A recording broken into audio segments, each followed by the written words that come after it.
Somos todos Onésimo, uma história de graça, de perdão e de transformação. Sejam bem-vindos à quarta mensagem da nossa série. Boa noite, graça e paz a você que está aqui no templo, a você que está em casa. Feliz demais de rever algumas pessoas que eu não via há tanto tempo. Muito bom ter a companhia de vocês. Tomei um susto ali com a filha da irmã Roseli, a Gabi. Está maior do que o pastor em 5 meses, eu não sei o que aconteceu, depois vocês dão uma reparada, não reparem agora que ela vai ficar vermelha, tá? Eu quero continuar falando da carta de Paulo a Filemon, uma carta que nos ensina muitos valores e conteúdos teológicos, mas acima de tudo uma carta que nos ensina sobre relacionamentos. A carta de Filemon é um tratado, um manual de relacionamentos que nos ensina a se relacionar com as pessoas. E hoje eu quero considerar com você o trecho que vai do verso 12 até o verso de número 17. Abra sua Bíblia aí, se você está com ela no formato de papel, depois de Tito, antes de Hebreus. Você que está com o aplicativo no celular já localizou.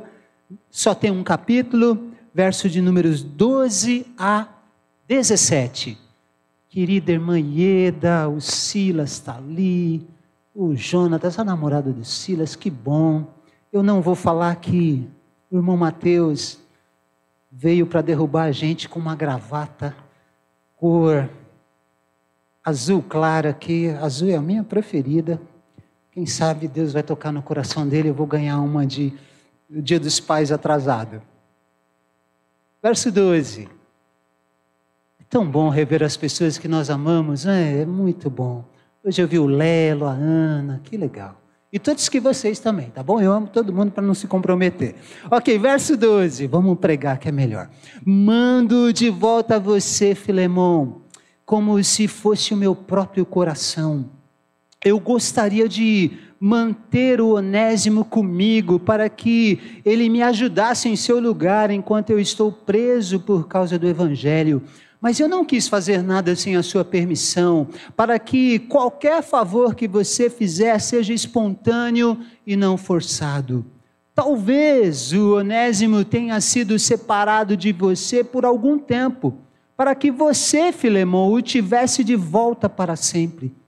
Não mais como escravo, mas acima de escravo, como um irmão amado. Para mim, ele é um irmão muito amado, e ainda mais para você, tanto como pessoa, quanto como cristão. Assim, se você me considera companheiro na fé, receba-o como se estivesse recebendo a mim. Vamos orar? Pai querido, nós abrimos a Tua palavra nessa carta tão impactante, com o desejo de ouvir o Senhor ministrar nos nossos corações, o recado que o Senhor tem para nós, Pai. Fala com a gente, fala com os nossos irmãos e irmãs reunidos aqui no templo, fala com os nossos irmãos, irmãs e visitantes que estão nos acompanhando agora pelo YouTube, pelo Facebook, pelas pessoas que terão acesso a essa mensagem durante a semana também. Fala com a gente, ó Deus, e neste dia que é tão especial, em que a gente pode celebrar a ceia do Senhor depois de 5 meses e meio, que a Tua palavra nos prepare para esse tempo especial. Bondosamente pedimos isto, reconhecendo as nossas limitações e reconhecendo a nossa dependência do Senhor nos usar nesta hora. Oramos e pedimos assim, no nome santo, bendito e precioso de Jesus. Amém, amém. Mantenha a sua Bíblia aberta nesse texto. O Filemon é encorajado pelo apóstolo Paulo para receber o Onésimo de volta. Não mais como um escravo, mas ele deseja que o Onésimo seja recebido como um irmão na fé. E ele escreve isso: ô Filemon, eu desejo que você receba o Onésimo como se você recebesse a mim. 2 coisas importantes, gente. O Filemon foi salvo pela instrumentalidade do apóstolo Paulo. É o Paulo que prega o evangelho para o Filemon. O Filemon se converte. há uma dívida de gratidão entre Filemão e Paulo. Paulo é a pessoa ali, tem vivos ainda com certeza o Pedro e o João, os apóstolos, mas Paulo é a figura mais proeminente do cristianismo. Eu fiquei pensando se eu recebo uma carta do apóstolo Paulo, dizendo que eu vou visitá-lo em breve, mas enquanto eu não chegar, que você receba essa pessoa, o Onésimo, em meu lugar.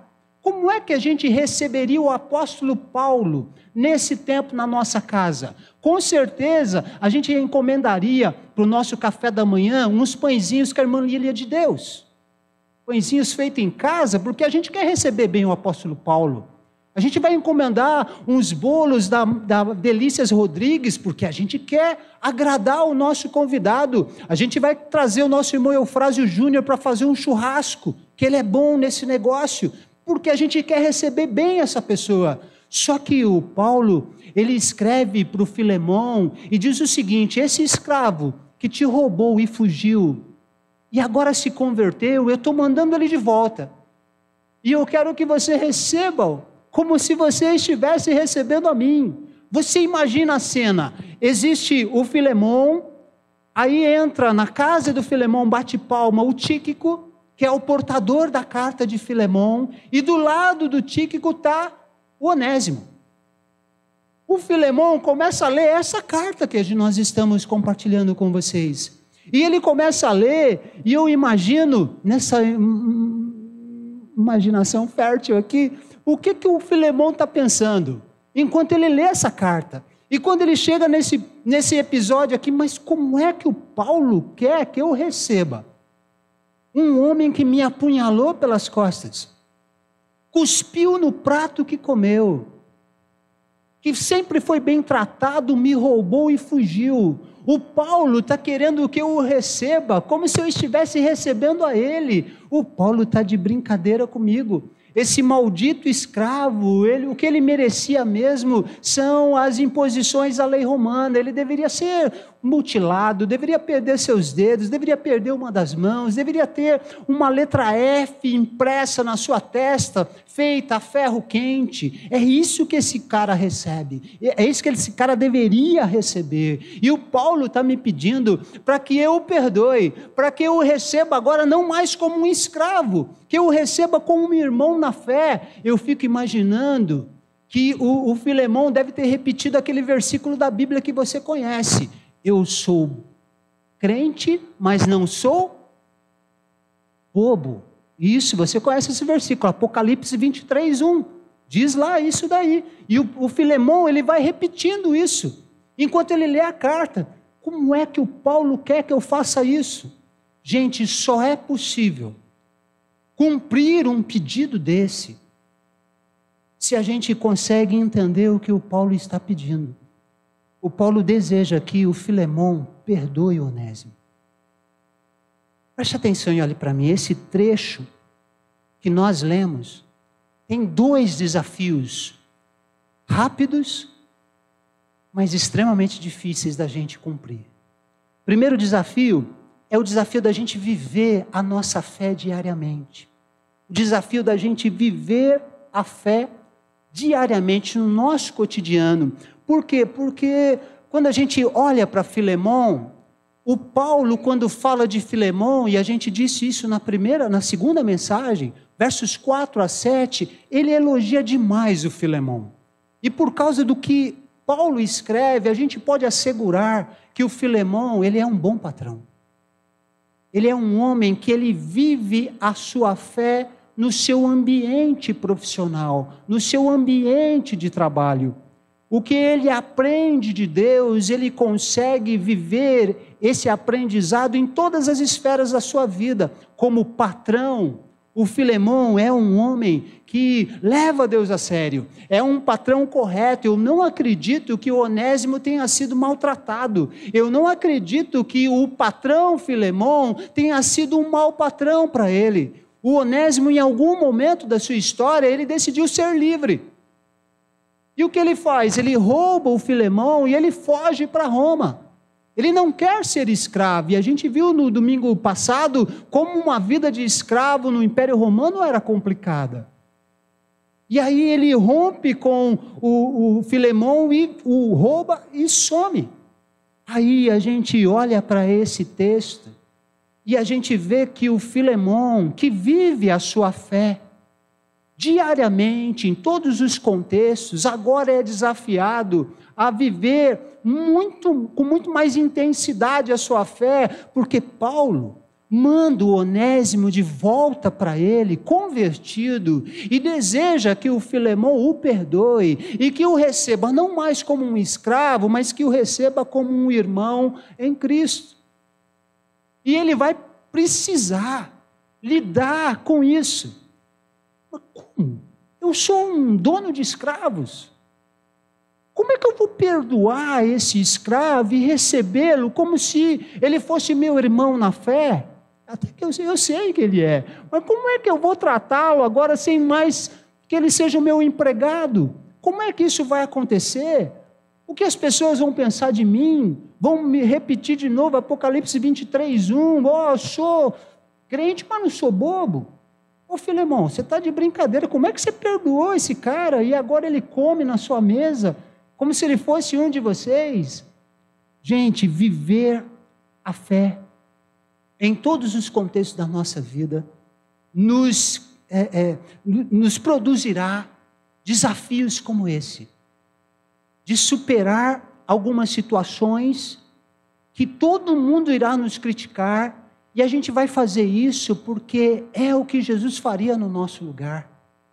E quando eu leio para esse texto e eu vejo um homem que é um bom patrão, eu fico pensando em nós crentes, em nós que temos uma posição de liderança, em nós que temos uma posição na nossa empresa, em nós que mandamos em pessoas, em nós que lideramos pessoas. Como patrão, nós temos sido bons cristãos. Porque tem patrão que misericórdia. É só Jesus na causa. E aí você fala alguma coisa e ele diz, mas pastor, eu não posso ser cristão. O mercado é agressivo, é selvagem, é um capitalismo selvagem, é um capitalismo doido, então eu preciso ser cruel, eu não posso ser cristão. Eu tenho que ser patrão. E são péssimos patrões. E, em contrapartida, você encontra crentes que são empregados e que, em vez de viver a sua fé no seu ambiente de trabalho, porque o mesmo apóstolo Paulo escreve em Colossenses dizendo assim, trabalhe para o seu patrão, como se você estivesse trabalhando para Deus. E aí, em vez da gente glorificar a Deus, sendo o melhor empregado que a gente pode ser, nós somos pessoas preguiçosas, acomodadas, e tem muito patrão evangélico que diz assim, puxa vida, os piores funcionários que eu já tive eram evangélicos. Sabe por quê? Porque esse desafio que a gente colocou é difícil. Viver a nossa fé em todos os ambientes diariamente. A gente precisa ser crente 24 horas por dia, 7 dias por semana, e se tiver hora extra para fazer, nas horas extras também. Em todos os contextos, em todos os ambientes, seja na escola, na faculdade, seja dentro da igreja, seja no ambiente de trabalho, nós precisamos viver a fé. O Filemão era um bom exemplo de alguém que vivia a sua fé. É por causa disso que ele é desafiado pelo apóstolo Paulo a fazer além do que o apóstolo Paulo esperava dele. Segundo desafio e o mais difícil, o desafio de liberar perdão. O desafio de liberar perdão, de oferecer perdão. Imagine que você fosse o Filemão. Imagine que você teve a grata e terrível surpresa de acordar sabendo que você foi roubado por um empregado, um escravo, e que esse escravo fugiu. Filemão deve ter procurado o Onésimo e não encontrou. Ele já deu causa perdida. Um dia alguém bate palmas no seu portão e sai lá o Filemão para atender. Aí tem duas pessoas no portão. Tem o Tíquico, que é o portador da carta, e tem o próprio Onésimo. E aí o Tíquico já vai falando, olha, o Paulo me enviou, ele tem essa carta aqui para você. E aí o Filemão olha para o Onésimo. E aí ele começa a ler a carta. E ele começa a brigar com ele mesmo. Por quê? Porque quando nós somos magoados por alguém, porque quando alguém nos fere, nós lidamos com dois sentimentos destrutivos. Nós lidamos com a mágoa e nós lidamos com a raiva. Quando alguém nos trai, quando alguém nos fere, quando alguém nos machuca, invariavelmente nós ficamos magoados e nós ficamos com raiva. E enquanto o Filemão lê a carta, ele está brigando com isso, ele está brigando com a sua mágoa, porque ele foi injustiçado pelo seu escravo. Ele está brigando com a raiva, ele está brigando com um senso de justiça, porque a lei romana dizia que um fugitivo, um escravo fugitivo, quando recapturado, deveria ser punido.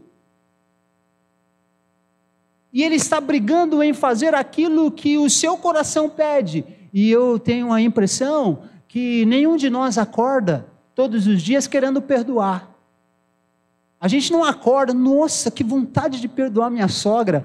Eu vou ligar para ela, vou perdoar. A gente não acorda com vontade de perdoar. E certamente o Filemão não tinha essa vontade.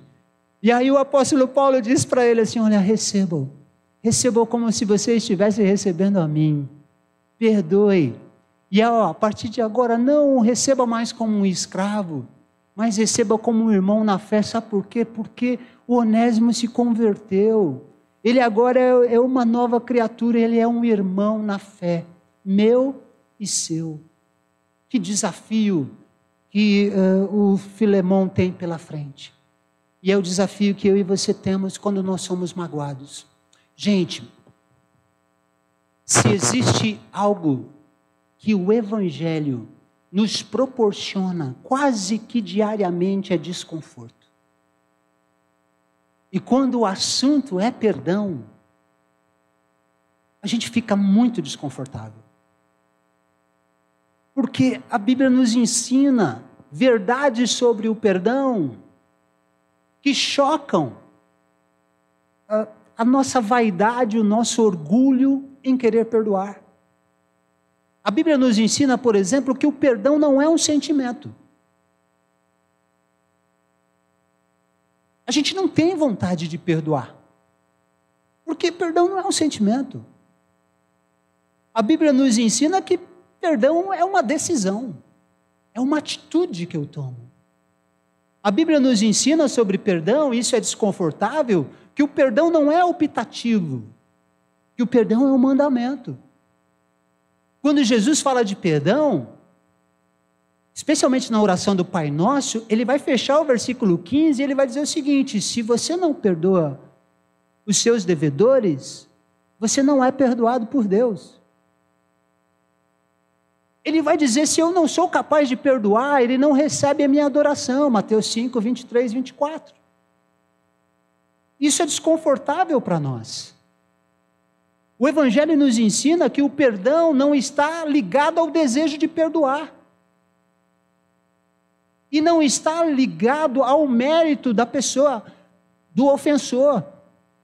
Eu vou perdoar, mas ele não merece. É por isso que eu não perdoo, mas o Evangelho diz que a gente precisa perdoar mesmo sem o outro merecer. Mesmo sem alguém nos pedir perdão. A gente precisa perdoar. Lucas 17, 3 e 4. Já prestou atenção nesse texto? Ele diz o seguinte: se alguém pecar contra você no mesmo dia 7 vezes, e no mesmo dia 7 vezes te pedir perdão, você deve perdoar. Pecou uma vez, pediu perdão. Pecou 2, 3, 4, 5, 6, 7. No mesmo dia. Você deve perdoar. Qual é o ensino de Jesus? Perdão não é optativo, não é facultativo. Perdão é um mandamento, perdão é um dever. Não é desconfortável? Mas o pior do nosso desconforto é quando Paulo fala sobre perdão em Efésios capítulo 4, verso 32. Ele diz que a gente deve se perdoar mutuamente. E a base, o padrão, o paradigma do meu perdão é o perdão de Deus em Cristo para nós. E aí, quando Paulo ensina isso, a gente fica muito desconfortável. Porque quando alguém nos fere e nos magoa, nós lidamos contra o perdão, lutamos contra o perdão. Nós não queremos perdoar. Nós não queremos. Isso não é natural. Olha, acredite, perdão não é esquecer. O perdão não libera uma amnésia que nos faz esquecer o episódio, o fato que nos fizeram. A gente vai lembrar.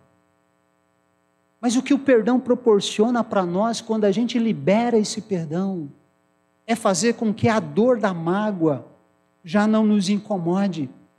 A gente lembra do episódio, mas não lembra mais da dor. Eu lembro que, quando eu era adolescente, um dia eu, numa brincadeira com fogo, eu queimei o dedo. E doeu.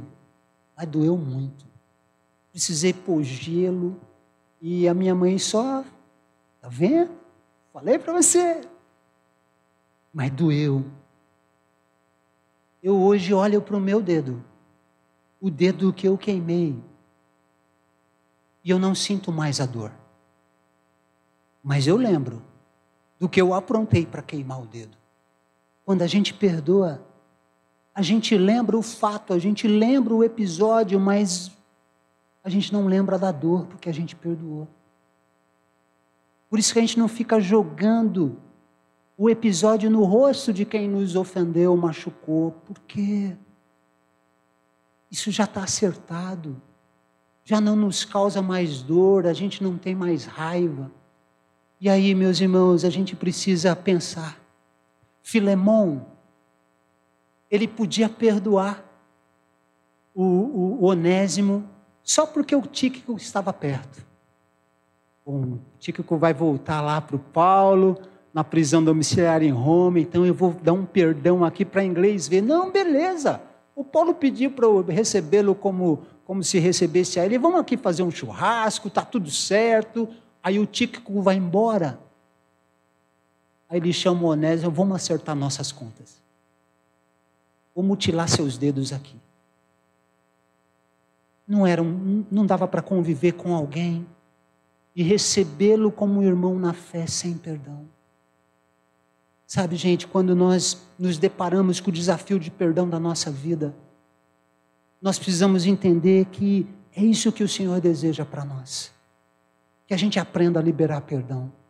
Para quem nos machucou, nos magoou, ainda que essa pessoa não peça perdão para nós. Ainda que ela não mereça. Eu mereço ter paz. Porque quando nós não perdoamos, nós ficamos presos numa cela de ressentimento. E pior, a gente fica preso com o ofensor. A gente está sempre lembrando dessa pessoa que nos machucou. A gente acorda pensando nessa pessoa, vai almoçar pensando nessa pessoa, pensando na dor que ele nos causou, dormimos pensando nessa pessoa, temos pesadelo com essas pessoas. Por quê? Porque a gente não libera perdão. A gente está numa cela de ressentimento, preso com o nosso ofensor. É por isso que a carta de Filemão é um manual de tratado de relacionamentos, que nos ensina a se relacionar com as pessoas, e o desafio que a gente tem diante de nós é o desafio do perdão, de liberar perdão. Perdoa. Você tem que perdoar alguém na sua vida, libera perdão. Fala com Deus, Senhor, vontade eu não estou com nenhuma de perdoar, acho que eu nunca vou ter, mas eu preciso que o Senhor me ajude a tomar uma decisão de perdoar. Perdoa. Não permita que o que fizeram contra você acabe com a sua vida, acabe com a vida da sua família. Libera perdão. O Filemão teve que lidar com isso. Filemão é patrão. O que os outros iam pensar dele perdoar um escravo fugitivo que o roubou? ele precisou lidar com a mágoa, com a raiva, ele precisou liberar perdão. A gente precisa aprender a perdoar.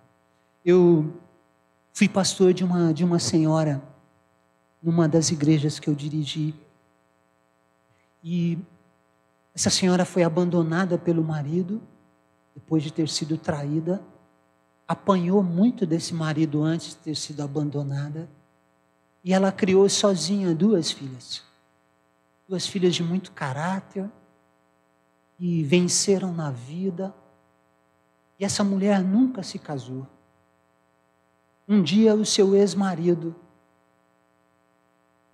fez um telefonema e disse para ela que estava com câncer, que estava morrendo, e o que ele mais precisava era do perdão dela.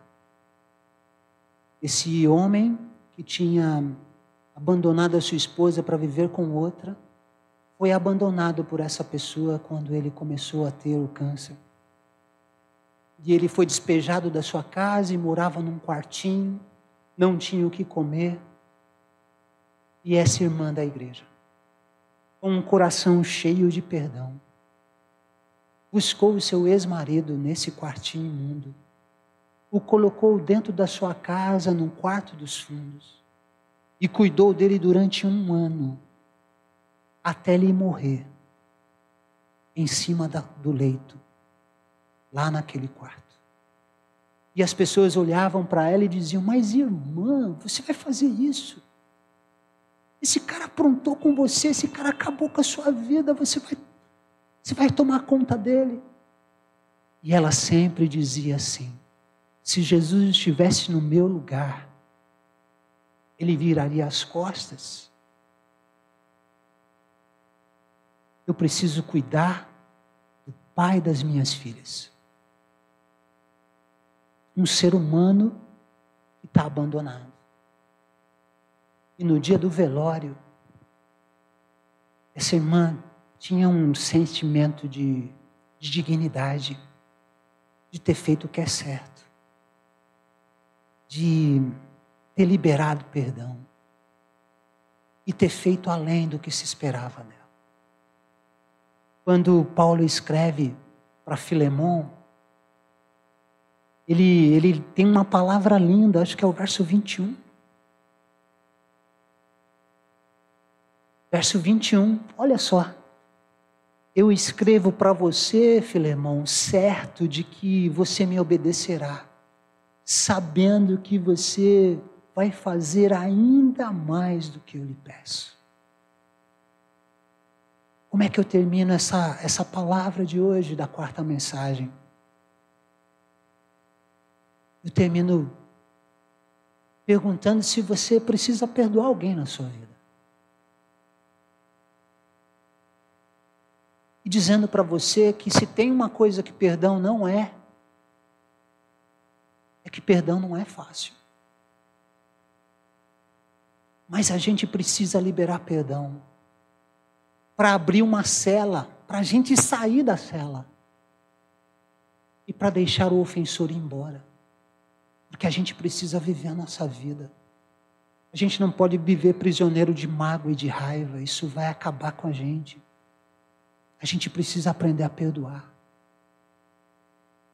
Às vezes a vida é como uma viagem de ônibus que a gente faz. Senta alguém do nosso lado e a gente imagina que essa pessoa vai fazer a viagem toda do nosso lado com a gente. Mas às vezes, por uma situação, essa pessoa desce pela porta dos fundos na nossa vida e vai embora. Uma briga, uma atitude ruim, uma calúnia, se desfaz uma amizade, se desfaz uma irmandade, há um afastamento da família, às vezes é um divórcio, de alguém que disse que iria nos amar até o fim dos nossos dias, e por alguma razão, ele resolveu interromper a viagem. Mas nesse ônibus sobem outras pessoas. Pessoas que vão completar essa viagem do nosso lado. E o motorista do ônibus da nossa vida é um Deus soberano, que deseja que a nossa viagem seja mais leve. Por isso Ele nos convida a perdoar, a liberar perdão. Isso não é fácil. Se a gente quer um caminho de conforto, a gente nunca deveria escolher o caminho do Evangelho. Porque o caminho do Evangelho é um caminho que nos impõe esses desconfortos. Mas quando a gente abraça esses desconfortos, a gente aprende que os mandamentos de Deus não são pesados. A gente aprende que é muito melhor liberar perdão do que viver refém do ódio, da raiva e do ressentimento. A nossa vida flui muito melhor. A nossa viagem é muito mais tranquila, porque a gente faz o que é certo. A gente enfrenta os desconfortos com a graça de Deus. Meu desejo, minha oração é que Deus use essa palavra de hoje para nos lembrar desses dois desafios. Primeiro, que a gente precisa viver a nossa fé em todos os ambientes. Segundo, que a gente precisa liberar perdão para quem nos ofendeu. Não, ele não merece. Ela não merece. Mas você merece. Você não pode ser prisioneiro da mágoa e da raiva. Você não pode destruir a sua vida, destruir a vida da sua família. Você merece ter paz. Perdoa. Abre a cela. Deixa os dois prisioneiros saírem, o ofensor e você. Porque quando você não perdoa, você está preso na cela do ressentimento com o seu ofensor. Você não merece viver a sua vida assim. Você não pode ser um prisioneiro do cárcere do ressentimento. Vamos orar? Pai querido, a carta de Filemão é um desafio para todos nós, Senhor. É um desafio para a gente lidar com o nosso orgulho, porque a gente acha que se a gente perdoar, nós somos bobos. A gente acha que se a gente liberar perdão, o que os outros vão pensar de nós?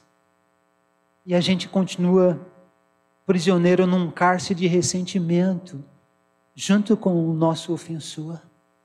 Pai querido, eu oro para que o Senhor nos fortaleça para a gente tomar uma decisão, porque perdão é uma decisão. Que a gente decida perdoar quem nos machucou, quem nos feriu. Não importa se ele vai pedir perdão para nós, não importa se ele vai reconhecer isso, não importa se ele merece. Precisamos tomar a decisão de perdoar, porque é o certo a fazer. Porque o Senhor vai nos honrar com essa atitude, Pai. Deus querido, muito obrigado, porque essa história de Filemão, Onésimo, nos ensina muito sobre relacionamento. E que o Senhor nos ajude, Pai, nesta área tão importante da nossa vida, os nossos relacionamentos, a liberarmos perdão para quem nos machucou, para quem nos magoou. Dá essa força para nós, Pai. Nos ajuda, Senhor. Nos ajuda. Pedimos bondosamente todas essas coisas, no nome santo, bendito e precioso de Jesus. Amém.